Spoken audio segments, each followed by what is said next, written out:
নমস্কার বন্ধুরা, অনুরাগের ছোঁয়ার আজকের পর্ব নিয়ে আমি তোমাদের সামনে চলে এসেছি। শুরুতে আমরা দেখতে পাচ্ছি যে রূপা ভদ্রলোককে দুধ খাইয়ে দিচ্ছে। তখন লোকজন চলে আসে ফান্টুসকে মারার জন্য, বলে এই সুযোগ একে মারার, নাহলে এরপরে কিন্তু কিচ্ছু পাবো না আমরা। বিন্দি হাত জোর করতে থাকে, প্লিজ ওদেরকে ছেড়ে দাও, ওনাকে ছেড়ে দাও। এদিকে লোকজন ফান্টুসকে মারতে গেলে রূপা আটকায়। রূপা বলে তুই কি করবি রে, কি করবি? এদিকে দেখা যায় লাট্টু এটা ওটা ছুঁড়ে ওদেরকে মারছে। রূপা কিছু একটা আনতে চলে যায় ঘরে। এদিকে রূপা হাতে মাইক নিয়ে সবাইকে ডাকছে, গ্রামের লোকজনকে, তোমরা এতজন আছো, এরা কয়জন, তোমরা তাড়াতাড়ি সবাই মিলে আসো, এরা এখানে মারধর করছে, নাহলে তোমাদেরকেও মারবে। এদিকে দেখা যায় রূপা ভয় পেয়ে গেছে, রূপাকে ওরা মারতে এসেছে। রূপা সেই ইনসিডেন্টের কথা আবার মনে পড়ে, রূপা মা মা বলে কাঁদতে থাকে, মাইক তার হাত থেকে পড়ে যায়। এদিকে দেখা যায় লাবণ্য সেই আশ্রমে এসে উপস্থিত হয়।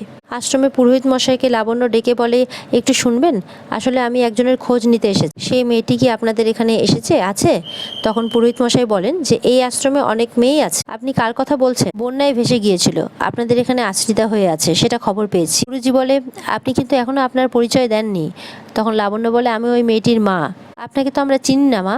তখন লাবণ্য বলে, প্লিজ আমার কথাটা একটু শুনবেন। এখন আপনি যেমন আমাকে চেনেন না, তেমন ওই মেয়েটিকেও তো আপনি চেনেন না। মেয়েটির বাড়ির লোকজন কে, কারা, কেমন দেখতে, সেটিও তো আপনি জানেন না। মেয়েটি এই আশ্রমে আছে কিনা সেটা দয়া করে আমাকে বলুন। বন্যায় ভেসে যাওয়া বহু মানুষ, যাদের আমরা আশ্রয় দিতে পেরেছি, নিজেদের সাধ্য অনুযায়ী তাদেরকে সুস্থ করে তুলছি, কিন্তু আপনি কি উদ্দেশ্য নিয়ে এসেছেন এটা তো ঠিক জানি না। লাবণ্য বলে, আমি আমার মেয়েকে খুঁজতে এসেছি, কোনো খারাপ উদ্দেশ্য নিয়ে আসিনি। তখন গুরুজি বলে, দেখো, বন্যাতে ভেসে আসার জন্য মেয়েটিকে আমরা সুস্থ করেছি ঠিকই, কিন্তু মেয়েটার অবস্থা কিন্তু ভালো না, তাই জন্য ওর জন্য আমরা কোনো ঝুঁকি নিতে পারবো না, আমরা বিনা প্রমাণে কারো হাতে ওকে তুলে দিতে পারবো না। গুরুজি বলে, কোনো পরিচয়পত্র আছে আপনার কাছে? না হলে কিন্তু আমরা আপনার সাথে দেখা করতে দিতে পারবো না। তখন লাবণ্য বলে, দেখুন, আমি তো তাড়াহুড়োর মধ্যে কোনো কিছুই আনতে পারিনি, তবে আমরা ওর সাথে আরেকটি মেয়েকেও খুঁজছি, একটা বাচ্চা মেয়ে। ওর দুই মেয়ে আছে, এক মেয়ে বাড়িতে আছে বিধ্বস্ত অবস্থায়, আর আরেক মেয়েকে খুঁজে পাওয়া যাচ্ছে না। গুরুজি বলে, আমাকে ক্ষমা করবেন মা, সঙ্গে পরিচয়পত্র না আসলে পরে নিয়ে আসবেন, কিন্তু এখন আপনি যান। গুরুজিকে বলে, দেখুন, আপনি অনেক প্রাজ্ঞ মানুষ, আপনি বুঝতে পারছেন না সত্য মিথ্যের ফারাকটা, প্লিজ আমাকে আমার মেয়ের সাথে দেখা করতে দিন। উনি বলেন যে এমনিতেও ও এখন ঘুমোচ্ছে, আপনি কাল সকালে আসবেন। গুরুজির কাছ থেকে কোনো হেল্প না পাওয়ায় তখন লাবণ্যই দীপা দীপা বলে চিৎকার করতে থাকে। দীপা মা বলে ডেকে ওঠে। তখন লাবণ্য বলে, ও মা বলে ডাকলো, আপনি শুনতে পেলেন? বিন্দি চলে আসে রূপার সামনে, বলে, কি করবেন আপনার বাচ্চা মেয়েটার সাথে? রূপা তখন কাঁদতে থাকে, বলে, তুমি কোথায় চলে গেলে মা? রূপা ভয় পেয়ে গেলে তোমার কাছে যেত। রূপা মায়ের কাছে যেতে চায় বলে কাঁদতে থাকে। গুন্ডাগুলো বলতে থাকে, এখানে তোকে কেউ বাঁচাতে আসবে না, কেউ না এখানে। রূপা বলে, আসবে আসবে, এখানে তোমাদের মতো সবাই খারাপ না, সবাই ভালো, ঠিক বাঁচাতে আসবে। গুন্ডাগুলো হাসতে থাকে। রূপা বলে, রূপা তো হাসির কথা বলেনি, তাহলে তোমরা হাসছো কেন? গুন্ডাগুলো বলে, কেউ আসবে না। রূপা তখন আবার চিৎকার করতে থাকে, তোমরা কি কেউ আসবে না? এদিকে গুন্ডাগুলো রূপাকে মারার জন্য এগিয়ে গেলে দেখা যায় গ্রামের লোকজন মশাল হাতে চলে এসছে গুন্ডাগুলোকে মারতে। গুন্ডাগুলোতে এটা দেখে খুব ভয় পেয়ে যায়। বিন্দি আর ফান্টুস খুব খুশি হয়ে যায়। রূপা বলে, দেখলে তো, সবাই এসেছে, সবাই একসঙ্গে এসেছে, এবার কি করবে? এবার তোমরা আর পারবে না, সবাই সবার হাত ধরে থাকলে কেউ কখনো হারিয়ে যায় না, তোমাদের বিপদের সুযোগ দিও না গো। মা বলে, বিপদের সময় সবাইকে একসঙ্গে থাকতে, তাহলে বিপদ পালিয়ে যায়। একটা পুচকে মেয়ের কথা শুনে তোমরা সবাই চলে এসেছো। তখন রূপা বলে, কি করবে তোমরা শুনি? তখন ওরা বলে, দেখবি কি করব। একটা হাঁড়িতে তেল টাইপের হয়তো কিছু রাখা ছিল, রূপা সেটা নিয়ে নিচে ঢেলে দেয়, আর গুন্ডাগুলো সবাই পিছলে পিছলে পড়তে থাকে। একজন পালাতে থাকলে, যে দুধ দিয়েছিল, লাট্টু বলে, বাবা পালাচ্ছে, তখন ফান্টুস ধরে ফেলে। গুন্ডাগুলো একের পর এক সবার উপরে সবাই পড়ে যেতে থাকে, আর রূপা সবার উপরে সবার পিঠের মধ্যে চড়ে বসে। বিন্দি বলে, আমার রূপা মা যতক্ষণ কিছু না বলবে ততক্ষণ সবাই এইভাবেই থাকবে, এক বিন্দুও নড়বে না। গুন্ডাগুলো বলে, আমাদের মাফ করে দে মা, আমাদের মাফ করে দে। রূপা হাসতে থাকে। গুন্ডাগুলো বলে, আমরা এই পথে নেমেছিলাম, ভাবছিলাম বাচ্চাগুলোর পেট ভরবে, কিন্তু আমরা ভুল করেছিলাম, আমাদের বাঁচিয়ে দে মা বলে ক্ষমা চাইতে থাকে রূপার কাছে। রূপা হাসতে থাকে। এরপর গ্রামের লোকজন মারতে আসলে রূপা বলে, না, ওদের এইভাবে মেরো না, ওদেরকে তোমরা ছেড়ে দাও, তোমাদের ক্ষতি করবে না বলছে। এদিকে মায়ের ডাক শুনে লাবণ্য ভেতরে চলে আসে। দীপা লাবণ্যকে দেখে খুব খুশি হয়, লাবণ্যর গলা জড়িয়ে ধরে। গুরুজিও দেখে খুব খুশি হন। লাবণ্য বলে, ভগবানের অশেষ কৃপা মা, আমি জানতাম তুমি আছো। দীপাকে খুব ভালোবাসতে থাকে লাবণ্য। গুরুজি তখন বলে, যাক ঠাকুর, তুমি মেয়েকে তার মায়ের কাছে ফিরিয়ে দিয়েছো, তুমি আমার অপরাধ নিও না মা, আমি না জেনে তোমাকে আটকে রেখেছিলাম। লাবণ্যকে বলে। দীপাকেও বলে। দীপা বলে, না না গুরুজি, আপনি এভাবে বলবেন না, আপনি আপনার কর্তব্যটুকু করেছেন। দীপা জিজ্ঞেস করে, মা, সোনা, রূপা, ডাক্তারবাবু ওরা কোথায় মা? আমি কি এতকাল ঘুমিয়েছিলাম? লাবণ্য চুপ করে থাকে, কাঁদতে থাকে। দীপা বলে, মা, আপনি এরকম কেন করছেন?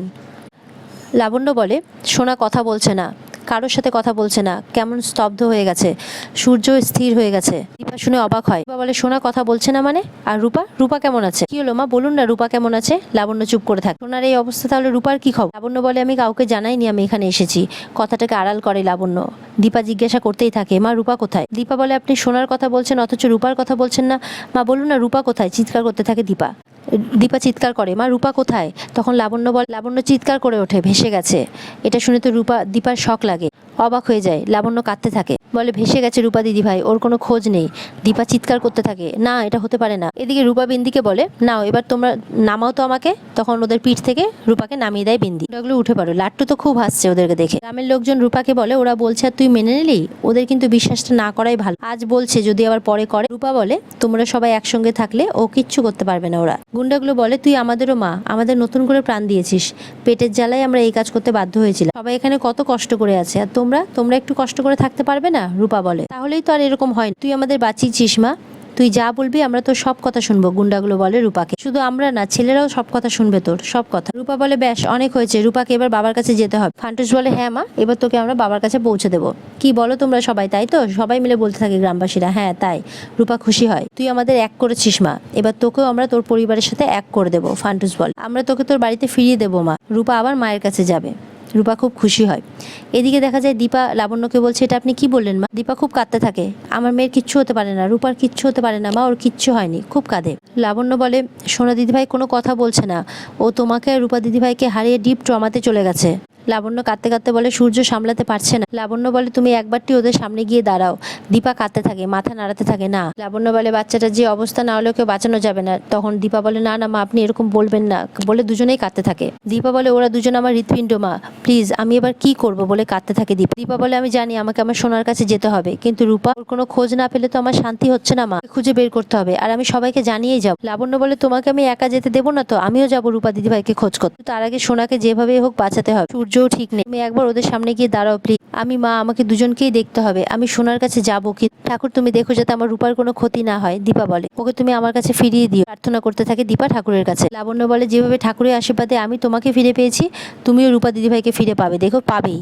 বলে আর দেরি করো না মা, এবার চলো, অনেকটা পথ আমাদেরকে যেতে হবে। দেখা যায় মিশকা সেখানে পৌঁছে গেছে।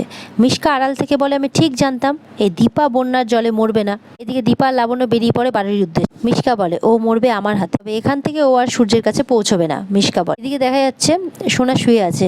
সূর্য বলে তুই তো আমাকে কোথাও যেতে দিচ্ছিস না মা, তাহলে আমি ওদেরকে কিভাবে খুঁজে পাবো? দেখা যায় কিছুক্ষণ বাদেই সোনা খুব কাঁদতে থাকে। সূর্য জল দেয়, সোনা জল খায়। তারপর সূর্য বলে দাঁড়া তোকে ওষুধটা দিই। সূর্য আবারও দীপার কথাই ভাবতে থাকে, যেন দীপা সামনে বসে পড়াশোনা করছে। এদিকে সোনা কেসেই চলেছে, সূর্য সেদিকেও ধ্যান যায়। জল আনতে গিয়ে দেখে বইয়ের ওখানে একটা কাগজে লেখা রয়েছে। দীপা লিখেছে আমাকে আপনি থার্ড লিস্টের লাস্ট গার্ল বলবেন না, দেখবেন একদিন আপনাকেও ছাপিয়ে চলে যাব, তখন হাত কামড়াবেন। সূর্য বলে তোমার কথাই সত্যি হলো দীপা, কিন্তু এইভাবে একবারও আমার কথাটা তুমি ভাবলে না যে আমি কি নিয়ে বাঁচবো? যাচ্ছে মিশকা কিছু একটা প্ল্যান করেছে ওদেরকে মারার। এদিকে দীপা খালি পায়ে যাচ্ছে। লাবণ্য বলে সে একটা চটি নেই। গাড়িতে বসে পড়ে দুজনে, মিশকা লুকিয়ে পড়ে। এদিকে দুজনেই রওনা হয়ে যায়। দীপা তো খুব কাঁদতে থাকে, লাবণ্য সামলাতে থাকে। লাবণ্য বলে কেঁদো না, দেখবে বাড়িতে ফেরার পরে তোমার মন ভালো হবে, আবার আমাদের পুরনো শান্তি আনন্দ ফিরে আসবে, আমরা সবাই আবার একসঙ্গে থাকবো, রূপা দিদিভাইকেও ফিরে পাবো আমরা। লাবণ্য বলে মা আগে সোনাকে ঠিক করি আমরা। এদিকে দেখা যাচ্ছে গাড়ি খুব জোরে চালাচ্ছে ড্রাইভার। লাবণ্য বলে এত জোরে কেন গাড়ি চালাচ্ছ? তখন বলে গাড়ির ব্রেক লাগছে না ম্যাডাম। লাবণ্য তো খুব ভয় পেয়ে যায়। দীপা লাবণ্য বলে সে কি ব্রেক লাগছে না মানে? তখন ড্রাইভার বলে আমি বুঝতে পারছি না ম্যাডাম, আসলে মিসকাই গাড়ির ব্রেক ফেল করে দিয়েছে। এরপরে দেখা যাচ্ছে গাড়িটা গিয়ে একটা গাছের মধ্যে ধাক্কা মারে। লাবণ্য ছিটকে পড়ে, সবাই অজ্ঞান হয়ে যায়। কিছুক্ষণ পর দীপার জ্ঞান ফেরে, দেখে লাবণ্য নিচে ছিটকে পড়েছে। লাবণ্যর মাথা থেকে খুব রক্ত পড়ছে। দীপা তো চিৎকার করতে থাকে হেল্প করে। দীপা আর্তনাদ করতে থাকে, সবাইকে ডাকতে থাকে, কিন্তু কেউ নেই সেখানে। কিছুক্ষণ পর দেখা যায় একটা গাড়ি আসছে, কিন্তু গাড়িতে অনেক ছেলে পেলে বসে আছে, দেখে তো তাদেরকে মোটেও ভালো বলে মনে হচ্ছে না। দীপা তাদেরকে রিকোয়েস্ট করতে থাকে আমাদের ড্রাইভারের অবস্থা ভালো নয়, আমার মা অজ্ঞান হয়ে পড়ে আছে, প্লিজ আপনারা হেল্প করুন। কিন্তু ছেলেগুলো হাসছে, আরে উঠে আসুন আমরা পৌঁছে দিচ্ছি, হ্যাঁ উঠে আসুন গাড়িতে। দীপা বলে আগে মাকে তোলার ব্যবস্থা করুন। তখন ওনারা বলে আগে আপনি আসুন না, তারপর আমরা ওনার ব্যবস্থা করছি, আসুন। দীপা কিছুতে রাজি হয়। দেখা যাচ্ছে দীপা রিকোয়েস্ট করলেও শোনে না, দীপাকে জোর করে ওরা গাড়িতে ওঠাতে থাকে। দীপাকে ছেলেগুলো জোর করে গাড়িতে বসিয়ে ফেলে, গাড়িতে করে নিয়ে চলে যায়। এরপরে দীপার মাথায় মেরে দীপাকে অজ্ঞান করে দেওয়া হয়। এদিকে রূপা ঘুম ভেঙে মা বলে চিৎকার করে ওঠে। রূপা মা বলে চিৎকার করতে থাকে, মানে কাঁদতে থাকে। এদিকে দিদিভাই বলেও কাঁদতে থাকে। এদিকে দেখে যে এটা তো ফান্টুস কাকুর বাড়ি। রূপা বলে মা তুমি ঠিক আছো তো? দিদিভাই ঠিক আছে? রূপা খুব কাঁদতে থাকে মা বলে। বলে। রূপা বলে, মা তোমাদের কথা আবার এত কেন মনে পড়ছে? এদিকে দেখা যাচ্ছে মিশকা লাবণ্যর কাছে এসেছে, কিন্তু দীপাকে খুঁজে পায় না। বলে, দীপা কোথায় গেল? দীপাকে আবার হারিয়ে ফেললাম। কিছু গুন্ডাকে নিয়ে মিশকা বলে, লাবণ্য সেনগুপ্ত এনাকে সরিয়ে ফেলো, আর এই গাড়িটারও একটা ব্যবস্থা করতে হবে, যাও ফার্স্ট। দেখা যায় লাবণ্যকে গাড়িতে বসে গাড়ি সমেত ঠেলে দেয় তারা, গুন্ডাগুলো। সূর্য শুয়ে শুয়ে বলতে থাকে, মা তুমি আমাকে ছেড়ে যেও না, মা তুমি আমাকে ছেড়ে যেও না। ওদিকে ভাবতে থাকে মা যখন চলে যাচ্ছিল তখন সে অনেক বাধা দিয়েছিল, কিন্তু মা শোনেনি। ঘুম ভেঙে উঠে সূর্য বলে, মা কোথায়? সূর্য মাকে ফোন করে, ফোনটা মিশকার হাতে। মিশকা বলে, এখন তোমার মা তোমার ফোনটা তুলবেন না, পরে ঠিক যোগাযোগ করে নেবে, কেমন? দিয়ে ফোনটা কেটে দেয় মিশকা। সূর্য বলে, মা ফোনটা রিসিভ করলো না। আর এদিকে চোখ ফেরাতেই দেখে বিছানার মধ্যে সোনা নেই। রূপা কাঁদতে থাকে, বলে, তবে কি তুমিও বাড়ি ফেরোনি? তোমার জন্য যে খুব কষ্ট হচ্ছে মা রূপার, তুমি ছাড়া যে রূপার আর কেউ নেই। রূপা ঠাকুরের কাছে প্রার্থনা করে, ঠাকুর তুমি দেখো রূপার মায়ের যাতে কোনো কিছু না হয়ে যায়, বলে যে রূপা একেবারে হারিয়ে যাবে, যে করেই হোক তুমি রূপার মাকে দেখে রেখো। ওদিকে বিন্দি ঘুমের চোখে হাত দিতে দেখে রূপা তার কাছে নেই। ঘুম ভেঙে দেখে রূপা ঠাকুরের কাছে প্রার্থনা করছে। রূপা বলে, না রূপা আর দেরি করবে না, রূপা এক্ষুনি যাবে। তখন বিন্দি বলে, রূপা কোথায় যাচ্ছ? বিন্দি বলতেই থাকে যে কোথায় চললি? রূপা বলে, রূপা যে আর এখানে থাকতে পারবে না বিন্দি মাসি। রূপার বাবা মা হিংসুকুটি সবাই একা আছে, ওদের যে রূপাকে খুব দরকার। রূপা এক্ষুনি যাবে বিন্দি মাসি, এক্ষুনি, তুমি আর আমাকে আটকিও না, বলে রূপা খুব কাঁদতে থাকে। বিন্দিরও দেখে খুব খারাপ লাগে। এদিকে দীপার জ্ঞান ফিরতে বলে, আমি গাড়িতে, ছাড়ো আমাকে যেতে হবে, ছাড়ো। খুব আর্তনাদ করতে থাকে, কিন্তু ওরা কিছুতেই ছাড়ে না। দীপা বলে, মাকে হসপিটালে নিয়ে যেতে হবে, মা ওরকম ভাবে রাস্তায় পড়ে আছে, ছাড়ো তোমরা আমাকে। তোমরা কি মানুষ? তোমরা কেন এরকমটা করছো? কি করেছি আমি? মায়ের চিকিৎসার দরকার। একজন বলে, তার আগে তো আমাদের দরকার মেটাতে হবে। দীপা এক চড় মারে, আমাকে মারলি, দাঁড়া তোকে দেখাচ্ছি মজা, গুন্ডা বলে। তখন দীপা আরেকটা মাথায় জোরে করে মারে। গাড়ির লক খুলে পালাতে থাকে দীপা। দীপা পড়ে যায়, গুন্ডাগুলো সামনে চলে আসে, বলে, আমাকে যেতে দাও প্লিজ, আমি হাত জোর করছি, আমাকে যেতে দাও। গুন্ডাগুলো সমানে হাসতে থাকে। দীপা তো পুরো ভয় পেয়ে যায়। এবার আজকের এপিসোড এই পর্যন্তই বন্ধুরা, এখানেই শেষ হয়ে যায় আজকের পর্ব।